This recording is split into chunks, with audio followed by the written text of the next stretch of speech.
नमस्कार दोस्तों, आपका हमारे यूट्यूब चैनल एजुकेशन मंत्रा में स्वागत है। दोस्तों, आज हम लोग भारतीय राज्य व्यवस्था के अंतर्गत महत्वपूर्ण प्रश्नों पर अध्ययन करेंगे। और दोस्तों, ये प्रश्न सभी बार बार परीक्षाओं में पूछे गए हैं, बहुत ही महत्वपूर्ण प्रश्न है ये। तो दोस्तों, अगर आपने हमारे चैनल को सब्सक्राइब नहीं किया है तो प्लीज़ इसको सब्सक्राइब कर लीजिए, जिससे हमारे आगे की वीडियो आपको मिलते रहें। तो चलते हैं दोस्तों पहले प्रश्न की ओर।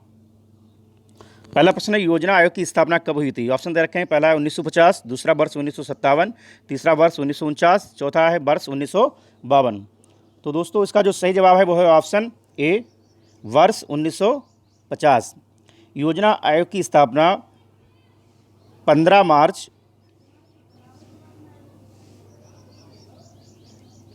1950 को हुई थी। और इसके जो अध्यक्ष होते हैं वो कौन होता है? देश का प्रधानमंत्री। प्रथम योजना आयोग के अध्यक्ष कौन थे? पंडित जवाहरलाल नेहरू। नेक्स्ट प्रश्न है दोस्तों, किस संशोधन द्वारा आम चुनाव में मतदान की आयु 21 वर्ष से घटाकर 18 वर्ष कर दी गई थी? तो दोस्तों, इसका ऑप्शन सही है ऑप्शन ए, 61वां संविधान संशोधन वर्ष 1988 के तहत मतदान की आयु 21 वर्ष से घटाकर 18 वर्ष कर दी गई। नेक्स्ट क्वेश्चन, भाषाई आधार पर कौन सा राज्य सर्वप्रथम बना? तो ऑप्शन दे रखे इसके हैं। पहला है आंध्र प्रदेश, दूसरा पंजाब, तीसरा हरियाणा, चौथा मेघालय। तो दोस्तों, इसका सही जवाब है ऑप्शन ए, आंध्र प्रदेश भाषाई आधार पर सर्वप्रथम बनने वाला राज्य आंध्र प्रदेश। और ये कब बना था?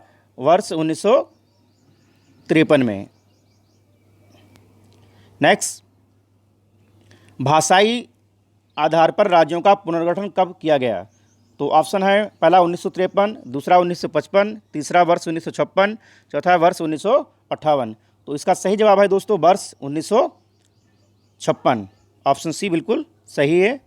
नेक्स्ट, भारत में किसी राज्य की राज्यपाल बनने वाली प्रथम महिला कौन थी? तो ऑप्शन दे रखे हैं सुचित्रा कृपलानी, दूसरा ऑप्शन है सरोजिनी नायडू, तीसरा राजकुमारी अमृत कौर, चौथा विजय लक्ष्मी पंडित। तो दोस्तों, इसमें पहला ऑप्शन है सुचित्रा कृपलानी। सुचित्रा कृपलानी उत्तर प्रदेश राज्य की प्रथम महिला मुख्यमंत्री बनने वाली थी। और हमारा जो ऑप्शन है, प्रश्न हमारा है किसी राज्य की राज्यपाल बनने वाली प्रथम महिला। तो इसका ऑप्शन सही हो जाएगा श्रीमती सरोजिनी नायडू, जिनको नाइटिंगेल ऑफ इंडिया भी कहा जाता है। नेक्स्ट है, वे विषय जिन पर केंद्र व राज्य दोनों सरकारें कानून बना सकती हैं, किसमें उल्लिखित है? तो ऑप्शन दे रखे हैं। पहला है राज्य सूची, दूसरा संघ सूची, तीसरा समवर्ती सूची, और ऑप्शन डी है ए एवं बी दोनों। तो इसका सही जवाब है ऑप्शन सी, समवर्ती सूची, जिस पर केंद्र व राज्य दोनों सरकारें कानून बना सकती हैं। नेक्स्ट क्वेश्चन है दोस्तों, लोकसभा में सदस्यों की संख्या अधिकतम कितनी हो सकती है? पहला ऑप्शन है 550, दूसरा 548, तीसरा 552, चौथा 545। तो दोस्तों, लोकसभा में सदस्यों की जो मैक्सिमम संख्या हो सकती है वो 552 हो सकती है। और वर्तमान समय में लोकसभा सदस्यों की संख्या कितनी है? 545। तो हमारा जो सही जवाब है वो है ऑप्शन सी, 552 अधिकतम लोकसभा सदस्य हो सकते हैं। अगला प्रश्न दोस्तों है, कौन सा राज्य सबसे अधिक प्रतिनिधि लोकसभा में भेजता है? तो पहला ऑप्शन है मध्य प्रदेश, दूसरा उत्तर प्रदेश, तीसरा राजस्थान, चौथा महाराष्ट्र। तो सबसे अधिक लोकसभा प्रतिनिधि भेजने वाला जो राज्य है वो है उत्तर प्रदेश। और उत्तर प्रदेश में कुल लोकसभा सीटों की संख्या कितनी है दोस्तों? 80। नेक्स्ट, राष्ट्रपति द्वारा राज्यसभा में कितने व्यक्ति मनोनीत किए जाते हैं? तो ऑप्शन दे रखे हैं। पहला है 6, दूसरा ऑप्शन है 2, तीसरा ऑप्शन है 12, चौथा ऑप्शन है 10। काफ़ी इंपॉर्टेंट प्रश्न है दोस्तों, ये कई बार पूछा गया है कि राष्ट्रपति द्वारा राज्यसभा में कितने सदस्य, राष्ट्रपति द्वारा लोकसभा में कितने सदस्य मनोनीत किए जाते हैं। तो यहाँ पे प्रश्न पूछा गया है कि राष्ट्रपति द्वारा राज्यसभा में कितने व्यक्ति मनोनीत किए जा सकते हैं। तो दोस्तों, इसका जो सही जवाब है वो है ऑप्शन सी, 12 सदस्य। राष्ट्रपति द्वारा राज्यसभा में 12 सदस्यों को मनोनीत किया जा सकता है। और ये 12 व्यक्ति विभिन्न क्षेत्रों से होते हैं, कला, साहित्य, विज्ञान। नेक्स्ट क्वेश्चन दोस्तों, प्रथम स्पीकर जिनके विरुद्ध लोकसभा में अविश्वास का प्रस्ताव लाया गया था कौन है? तो पहला ऑप्शन है जीवी मावलकर, दूसरा ऑप्शन एम ए अयंगर, तीसरा ऑप्शन सरदार हुकुम सिंह, चौथा ऑप्शन नीलम संजीव रेड्डी। तो वेरी वेरी इंपॉर्टेंट प्रश्न है ये, कई बार पूछा गया है एग्जाम में, बहुत इंपॉर्टेंट प्रश्न है ये। तो दोस्तों इसका जो हमारा सही ऑप्शन है वो है ऑप्शन ए जीवी मावलकर। और जीवी मावलकर लोकसभा के प्रथम अध्यक्ष भी थे, प्रथम लोकसभा अध्यक्ष जीवी मावलकर। पूरा नाम का क्या था दोस्तों? गणेश वासुदेव मावलकर। नेक्स्ट क्वेश्चन है दोस्तों, संविधान के किस अनुच्छेद के अंतर्गत धन विधेयक को परिभाषित किया गया है? तो ऑप्शन है पहला 108, दूसरा ऑप्शन है 109, तीसरा ऑप्शन है 110, चौथा ऑप्शन है 111। तो दोस्तों संविधान के 110 अनुच्छेद के अंतर्गत धन विधेयक को परिभाषित किया गया है। तो हमारा ऑप्शन सही क्या हो जाएगा? Option C 110। काफ़ी महत्वपूर्ण प्रश्न है, ये पूछा जाता है एग्जाम में। नेक्स्ट है दोस्तों, अगर कोई धन विधेयक लोकसभा द्वारा स्वीकृत हो जाए तो राज्यसभा इसे अधिक से अधिक कितने दिन रोक सकती है? तो दोस्तों इसके ऑप्शन दे रखे हैं, पहला है 14 दिन, दूसरा ऑप्शन है 28 दिन, तीसरा ऑप्शन है 1 माह और चौथा ऑप्शन है 60 दिन। तो दोस्तों इसका जो सही आंसर है वो है ऑप्शन ए 14 दिन।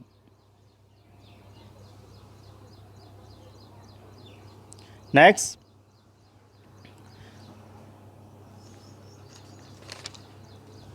भारत का राष्ट्रपति लोकसभा में 2 सदस्यों को किसका प्रतिनिधित्व करने के लिए मनोनीत कर सकता है? तो पहला ऑप्शन है आंगल भारती, दूसरा ऑप्शन है अनुसूचित जाति, तीसरा ऑप्शन है अनुसूचित जनजाति, चौथा ऑप्शन है उपयुक्त सभी। तो दोस्तों लोकसभा में राष्ट्रपति के द्वारा 2 सदस्यों को मनोनीत किया जाता है और राज्यसभा में कितने सदस्यों को? 12 सदस्यों को।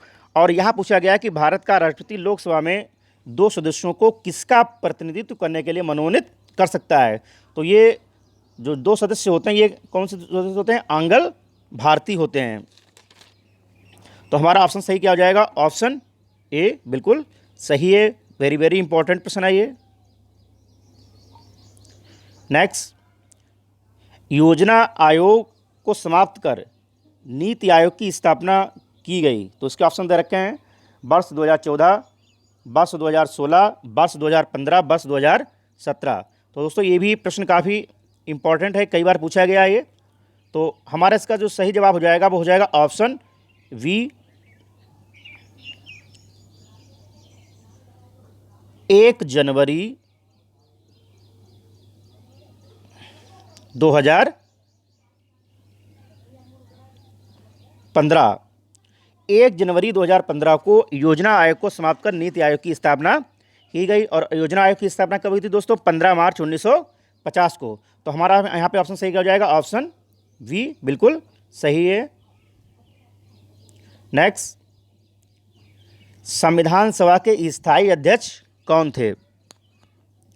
तो ऑप्शन दे रखे हैं, पहला राजेंद्र प्रसाद, दूसरा जीबी मावलकर, तीसरा बलराम जाखड़, चौथा ऑप्शन सच्चिदानंद सिन्हा। तो दोस्तों संविधान सभा के जो स्थायी अध्यक्ष थे वो कौन थे दोस्तों? ऑप्शन ए हमारा है डॉक्टर राजेंद्र प्रसाद। और ये भी क्वेश्चन काफ़ी इंपॉर्टेंट है एग्जाम के लिए। स्थायी अध्यक्ष डॉक्टर राजेंद्र प्रसाद और अस्थायी अध्यक्ष सच्चिदानंद सिन्हा। तो यहाँ पे स्थायी अध्यक्ष पूछा गया है, ऑप्शन सही हमारा क्या हो जाएगा? राजेंद्र प्रसाद। नेक्स्ट, संविधान सभा में उद्देश्य प्रस्ताव किसने पेश किया? तो इसके ऑप्शन दे रखे हैं, पहला जवाहरलाल नेहरू, दूसरा राजेंद्र प्रसाद, तीसरा BR अम्बेडकर, चौथा अबुल कलाम आज़ाद।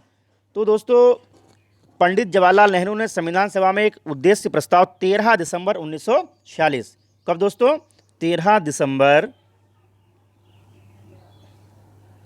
1946 को कब पेश किया था? 13 दिसंबर 1946 को। तो हमारा ऑप्शन सही क्या हो जाएगा? ऑप्शन ए जवाहरलाल नेहरू ने संविधान सभा में उद्देश्य प्रस्ताव को पेश किया था। नेक्स्ट है प्रारूप समिति के अध्यक्ष कौन थे? तो ये भी क्वेश्चन काफ़ी इंपॉर्टेंट है, कई बार पूछा गया है। प्रारूप समिति के अध्यक्ष कौन थे? पहला ऑप्शन है जवाहरलाल नेहरू, दूसरा वल्लभ भाई पटेल, तीसरा BN राव, चौथा है BR अम्बेडकर। तो दोस्तों जो प्रारूप समिति ड्राफ्टिंग कमेटी संविधान सभा की, उसके अध्यक्ष कौन थे? डॉक्टर भीमराव अम्बेडकर। तो हमारा ऑप्शन सही क्या हो जाएगा? Option D. नेक्स्ट, पंचायतों एवं नगर पालिकाओं के संबंध में भारतीय संविधान में किस वर्ष प्रावधान किया गया? तो इसके ऑप्शन दे रखे हैं। पहला है वर्ष 1991, दूसरा वर्ष 1993, तीसरा ऑप्शन वर्ष 1990, चौथा ऑप्शन वर्ष 1994। तो दोस्तों इसका जो हमारा सही जवाब है वो है ऑप्शन वी, वर्ष 1993 में। वर्ष 1993 में 74वें संविधान संशोधन के तहत पंचायतों एवं नगर पालिकाओं के संबंध में भारतीय संविधान में प्रावधान किया गया।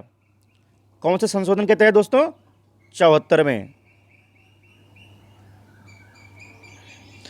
में। इंपॉर्टेंट प्रश्न है, कई बार पूछा गया है ये। नेक्स्ट, रंगनाथ मिश्र आयोग रिपोर्ट जो दिसंबर 2009 में संसद के पटल पर रखी गई किससे संबंधित है? तो पहला ऑप्शन है शिक्षा से, दूसरा ऑप्शन है वित्त बंटवारे से, तीसरा धार्मिक एवं भाषाई अल्पसंख्यक से, चौथा ऑप्शन पंचायती राज से। तो दोस्तों इसका सही जवाब है ऑप्शन सी, धार्मिक एवं भाषाई अल्पसंख्यक से। इंपॉर्टेंट प्रश्न है ये। अगला है किस योजना के तहत संविधान सभा की बात स्वीकार की गई? तो ऑप्शन दे रखे हैं अगस्त घोषणा, दूसरा अगस्त प्रस्ताव, तीसरा कैबिनेट मिशन, चौथा है बेवल योजना। तो दोस्तों वर्ष 1946 की कैबिनेट मिशन योजना में अंग्रेजों ने भारतीय संविधान सभा के प्रस्ताव को स्वीकार कर लिया था। यानी कि जो हमारा संविधान है वो कैबिनेट मिशन के तहत उसका निर्माण हुआ है। तो हमारा यहाँ पे सही जवाब क्या हो जाएगा दोस्तों? Option C, cabinet mission 1946। Next है संविधान सभा के चुनाव कब हुए? तो पहला है जुलाई 1946, दूसरा ऑप्शन दिसंबर 1946, तीसरा जुलाई 1947, चौथा दिसंबर 1947। तो दोस्तों मंत्रिमंडल यानी कि कैबिनेट मिशन योजना के आधार पर जुलाई 1946 में संविधान सभा के चुनाव हुए थे। तो हमारा ऑप्शन सही क्या हो जाएगा? ऑप्शन ए बिल्कुल सही है, और ये प्रश्न भी काफ़ी इंपॉर्टेंट है ये। नेक्स्ट, संविधान की व्याख्या करने का अंतिम अधिकार किसे है? महत्वपूर्ण प्रश्न है ये। पहला ऑप्शन है संसद, दूसरा है राष्ट्रपति, तीसरा है प्रधानमंत्री, चौथा है सर्वोच्च न्यायालय। तो दोस्तों संविधान की व्याख्या करने का अंतिम अधिकार जो है राष्ट्रपति के पास है। तो हमारा ऑप्शन सही क्या हो जाएगा? ऑप्शन बी बिल्कुल सही है। नेक्स्ट, मूल संविधान में कितने अनुच्छेद थे? महत्वपूर्ण प्रश्न है दोस्तों ये। ऑप्शन दे रखे हैं 365, दूसरा 390, तीसरा 395, चौथा 465। तो दोस्तों मूल संविधान में 395 अनुच्छेद, 22 भाग और 8 अनुसूचियां थीं। तो हमारा ऑप्शन सही क्या हो जाएगा दोस्तों? ऑप्शन सी, 395।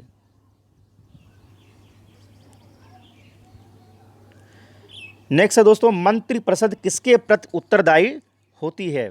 तो ऑप्शन दे रखा है लोकसभा, दूसरा ऑप्शन राज्यसभा, तीसरा राष्ट्रपति, चौथा सर्वोच्च न्यायालय। तो दोस्तों मंत्रिपरिषद जो है वो लोकसभा के प्रति उत्तरदायी होती। तो हमारा ऑप्शन सही क्या हो जाएगा? Option A. अगला है दोस्तों भारत के नियंत्रक एवं महालेखा परीक्षक यानी कि कैग के पद पर नियुक्ति का कार्यकाल कितना होता है? तो ऑप्शन दे रखे हैं। पहला है 4, दूसरा ऑप्शन है 5, तीसरा है 6, चौथा है 8। तो हमारा ऑप्शन सही क्या हो जाएगा दोस्तों? ऑप्शन सी, 6 वर्ष के लिए। महत्वपूर्ण प्रश्न है ये भी।